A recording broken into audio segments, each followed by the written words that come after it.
कांद्याला 20 रुपये देतानाही नाक मुरडणारे नाशिककर एक चिंचोका मात्र तब्बल 40,000 रुपयाला खरेदी करायलाही मागं पुढं बघत नाही। एवढंच नाही तर मधाच्या बाटलीला 9 लाख रुपये मोजतानाही त्यांचे हात थरथरत नाही। वासनांद अशोक खरातच्या काळ्या कृत्यांचा पर्दाफाश झाला तेव्हा हे ढळढळीत सत्यही जगासमोर आलं। भारत हा कृषीप्रधान देश आहे आणि या देशाची अर्थव्यवस्था म्हणे या कृषी क्षेत्रावर अवलंबून आहे। पण हे खरंच सत्य आहे का असं विचारण्याची वेळ आली आहे। जो चकचकीत 4 चाकांचं उत्पादन करतो त्याला त्याच्या गाडीची किंमत ठरवण्याचा अधिकार आहे। जो सिमेंटचं उत्पादन करतो तोही ठरवतो तो कोणत्या भावानं विकायचं ते। जो लोखंड निर्मित करतो तोही त्याच्या उत्पादनाची किंमत ठरवतो। पण देशाची अर्थव्यवस्था ज्याच्यावर अवलंबून आहे तो शेतकरी मात्र आपल्या मालाची किंमत ठरवू शकत नाही। ही वास्तव नजरे आड करून चालणार नाही। त्याच्या मालाची किंमत ठरवतो तो आधी व्यापारी आणि मग सामान्य ग्राहक। ही या देशाची शोकांतिका आहे।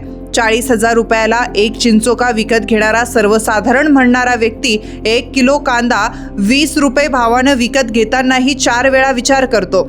30 रुपयाची भाजीची जुडी घेतानाही आढेवेढे घेतो। हा माणूस मात्र वासनांद ज्योतिषी खरातकडून 40,000 रुपयाला एक चिंचोका आणि 9 लाख रुपयाला मधाची बाटली घ्यायला अजिबात संकोच करत नाही। खरातनं तुर्कीचा मध सांगून पेट सुरगाण्याचा मध उत्तेजन द्रव मिळवून 9 लाखाला विकलं आणि लोकांनीही ते हसत खेळत विकत घेतलं।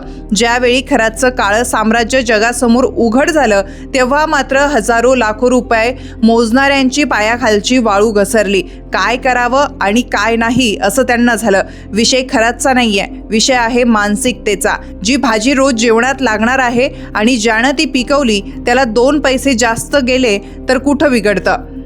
हा विचार प्रत्येकानं करायला हवा। खरात सारख्या वासनाच्या नादी लागून लाखो रुपये पाण्यात गेले ते आता परत मिळणारही नाही। पण शेतकरी जगला तरच आपण जगू अशी भावना प्रत्येकाला निर्माण होण्याची गरज आहे। शेतकऱ्यांना 40,000 रुपये नको, त्यांना त्यांच्या कष्टाचं दाम ते देणारा सर्वसामान्यच आहे।